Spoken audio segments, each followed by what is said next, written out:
لہذا چې کوم مولوي صاحب محترم چې دغه خوب لیدلی دی چې هغې پیغمبر علیه الصلاة والسلام د مولانا فضل الرحمن صاحب په شکل و صورت کې لیدلی دی، همدارنګې یو خبره داسې وي چې هغه د دین اسلام خلاف وي یا هغه د شریعت خلاف وي یا د پیغمبر علیه الصلاة والسلام د تعلیماتو خلاف وي، اگر که هغه د جمعیت علماء اسلام یو مولا ولې ونه کړي زه به هغې خلاف یم.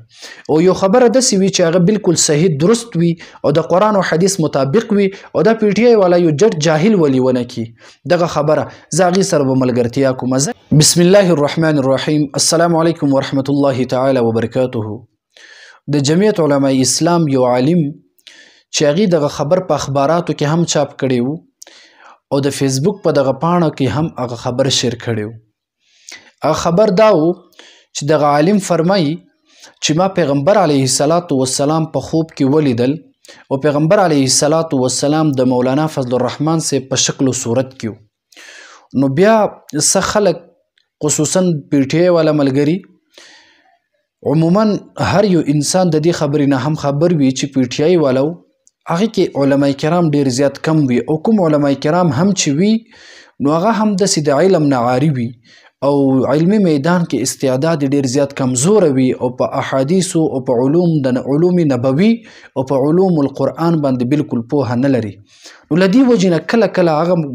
مخالف پی ټی آی والا د جمعیت علماء اسلام خلاف داسې قسمه خبره وکړي چې هغه نه په اسلام کې وي نه په دین کې وي نه په انسانیت هغه دایرې کې دننه وي. بهرحال زما دپاره هر یو انسان قابل احترام او قابل قدر وي خو به حیثیت د یو طالب العلم چې کم یو انسان هم حق خبره کوي د دین سره بالکل سمه خبره کوي زه به هغې ملګرتیا کومه، ځکه چې ماته د حضرت علی رضی الله تعالی عنه یو قول یاد دی چې علی رضی الله تعالی عنه فرمائی انظر ما قال ولا تنظر من قال، تم اس کو مت دیکھو کہ بولنے والا کون ہے بلکہ اس کو دیکھو کہ بولنے والا کیا بول رہا ہے. یعنی ته خبرې ته وګوره کس ته مه ګوره. همدارنګې یو خبره داسې وي چې هغه د دین اسلام خلاف وي یا هغه د شریعت خلاف وي یا د پیغمبر علیه الصلاة والسلام د تعلیماتو خلاف وي، اگر که هغه د جمعیت علماء اسلام یو مولا ولې ونه کړي زه به هغې خلاف یم. او یو خبره داسې وي چې هغه بالکل صحیح درست وي او د قرآن او حدیث مطابق وي او دا پی ټی آی والا یو جټ جاهل ولې ونه کړي دغه خبره زه هغې سره به ملګرتیا کوم، ځکه چې زه انسانانو خبرې ته وګورم او شخصیت پرستی دا اسلام کې هم ناجایز دی. لدی وجه نه حق خبره کول دا په هر میدان کې دا ضروری وي. بهرحال دغلته به د شریعت یو مسله تاسو واورئ چې آیا مثال په طور باندې یو انسان دی چې هغې نوم عبدالله وي او دغه عبدالله یو خوب وویني چې دې خوب کې پیغمبر علیه الصلاة والسلام شکل و صورت پیغمبر علیه الصلاة والسلام سره ملاقات کوي خو د پیغمبر علیه الصلاة والسلام هغه شکل و صورت هغه د دې یو ملګري مثال په طور باندې د زید په شکل و صورت کې دی. پیغمبر علیه الصلاة والسلام هغه حلیه مبارک هغې شکل و صورت هغه د زید په شکل کې دی. نو آیا اوس چې کله عبدالله دا خبره وکړي چې ما پیغمبر علیه الصلاة والسلام لیدلی و خو هغې شکل و صورت د زید په شان دی، نو آیا دغه عبدالله د پیغمبر علیه الصلاة والسلام په شان کې ګستاخي وکړله که نه؟ ځکه چې دوی دا وفرمیل چې پیغمبر علیه الصلاة والسلام د زید په شکل کې حالانکه دغه زید د عبدالله ملګری وي، نو دا چې دغه شان د لکاو کروڑاو زیدان هم چې راجمع شي پیغمبر علیه الصلاة والسلام ته نه رسي، نو دوی څنګه دغه خبره وکړله چې ما پیغمبر علیه الصلاة والسلام لیدلی و خو هغه د زید په شکل کې و. نو شریعت کې دغه مسله داسې ده چې کله هم دغه انسان دغه خوب وویني او دغه بیانوي دا د پیغمبر علیه الصلاة والسلام په شان کې هیڅ قسمه ګستاخي نه ده او دی باندې د ګستاخ حکم نشي لګولی، ځکه چې دغه حقیقت او دا خوب دی کې فرق وي. هغه کم خوب والا زندگی کم خوب والا حالت وي هغې حکم په دغه حقیقت باندې نه لګي. بیا د هر یو فن ځان ته ماهرین خلک وي، لکه مثال په طور باندې سکول شو، کالج، یونیورسټي، دغه شان دي دغه ډاکټري کم فیلډ چې وي تاسو په دې باندې هم عموما نظر واچوئ. مثال په طور باندې کله هم چې یو استاد په یو کالج یا یونیورسټي کې درس ورکوي نو د کیمستري ځان له استاد وي، د فزیکس دغه شان میتس انګلیش ځان له ټیچرز وي، نو هم دارنګې د هر یو فن دپاره ځان له خلک وي. لکه مثال په طور باندې کله هم یو انجینیر یو نقشه واچوي نو دغه یو ډاکټر په دغه انجینیر باندې رد نه کوي ځکه چې هغه انجینیر خپل یو فن دی. یا دغه رنګې یو ګلکار وي هغه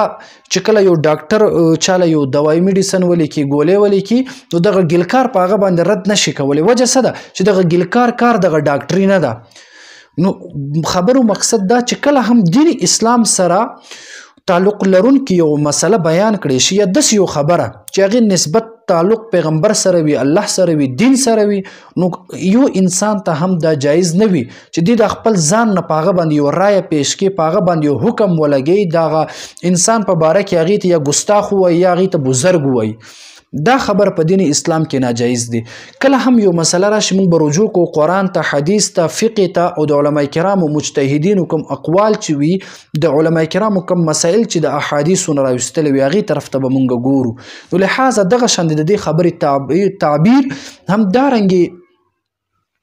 د خوبونو تعبیر وستونکي خلک دا هم ځان له یو علما کرامو یوه ډله وي چې هغې د زیات تر کار او ریسرچ هغې دغه